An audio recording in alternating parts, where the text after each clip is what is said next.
Hey everybody, I'm David of Cinema Scout Reviews, and today I'm here to talk to you about the film Glass. Now, Glass is the third in the trilogy of the M. Night Shyamalan films that started with Unbreakable and Split, and it rounds off the trilogy in what I feel is a very nice way. Gives you a few more little last-minute twists that we've come to expect from M. Night Shyamalan, one of which I got, one of which I didn't get at the time, but in hindsight, looking back, I probably should have. But it was an all-round and enjoyable film. And I'm going to talk you through why I felt this now. Firstly, we see the return of the much-loved David Dunn from the Unbreakable films, and we get to see what he's up to today, and 19 years on, what he is actually doing since the events of that film. This gives us an insight into how he's developed over the years from the events of having met Mr. Glass and having got him arrested and all that. It's quite a nice way just to kind of show us what's happened to the character since we last saw him. It doesn't take too much of the film up, and I think it adds to it very much so. In that section as well, we also get to see James McAvoy's character again from Split, and that's a very nice reminder of how just amazing he was in that film, and the multiple personalities and how he can just flick between them like that is just incredible. And in this film as well, he showcases that to an amazing extent, and I'll be very surprised if he doesn't get a nomination for his work in it. It's just spectacular how he does this with there's no tells. It's not like he's having to think about it, it's just instantaneous, it's just there, it's amazing, it is just spectacular, and credit to him for it. And then later we also get to see the return of Samuel L. Jackson's Mr. Glass. Now, this part was a little bit of a letdown. I don't feel like we saw enough of Mr. Glass. I really liked his character when we did see him, so I'm a bit disappointed we didn't see more of him. But the scenes that he is in are spectacular, and they just showcase the Mr. Glass that we all remember and know from the Unbreakable films, and I think it's quite good that they kept him as they did. I just wish we'd see more of him. As you probably know from the trailers, the film ends up with all three of these main characters from the films all in an insane asylum with a lady trying to talk them through the fact that maybe they're just going insane and that they're not actually superheroes. It's quite a nice plot twist. It's not like your average superhero film where, you know, there's a massive fight scene the whole way through and trying to save the world.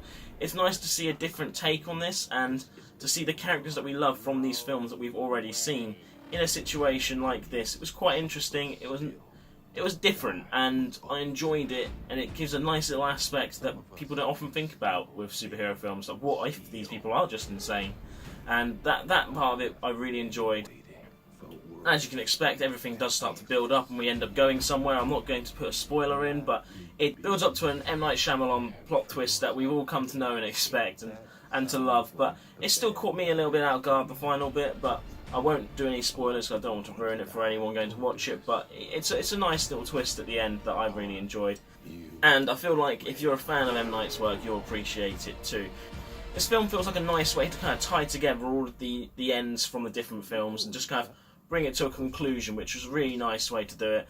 And it's a slightly different way to do it with the Insane Asylum side of things, and I really much enjoyed this. I also really appreciate the fact that they had the same actor playing David Dunn's son from the first film as well. It's little things like that they've kept the same, and I think it's a really great way of doing it. I mean, literally, this guy has gone from being a little kid in Unbreakable, and he's grown up over 19 years, and he's then playing himself as an adult version of him. It's fantastic. I don't know if it was worth the 19 years wait for that, but I still liked it, and I thought it was a nice little touch from M. Night Shyamalan. He could have just hired another actor. No one really had been any the wiser, but he stuck with the same guy, and I think that's a really nice thing to do. I talked about the good parts I liked. Now I'm going to talk about some of the bad parts. There wasn't many of it in this film, but one of the things that stood out for me was Bruce Willis. I don't think that he was up to his normal standards, and for me, he was a bit of a letdown in this film, especially compared to the likes of McAvoy, who was doing an outstanding performance, and Samuel L. Jackson, who's just always fantastic.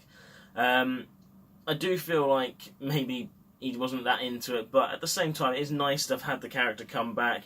I just wish that maybe they'd done this a few years earlier, when maybe he would have been still a bit more into it.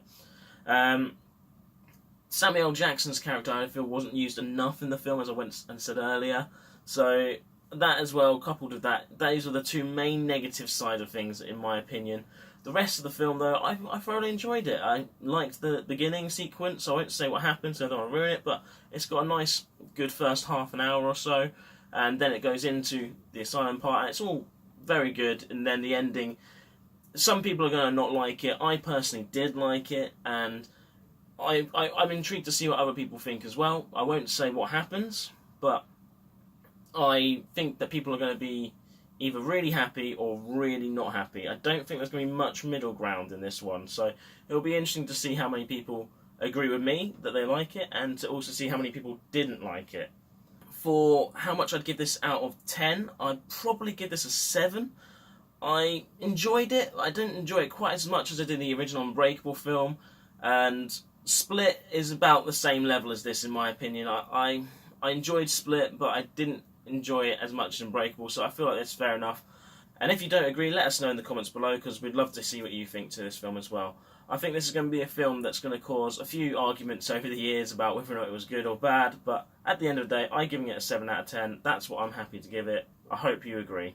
Thank you very much for watching.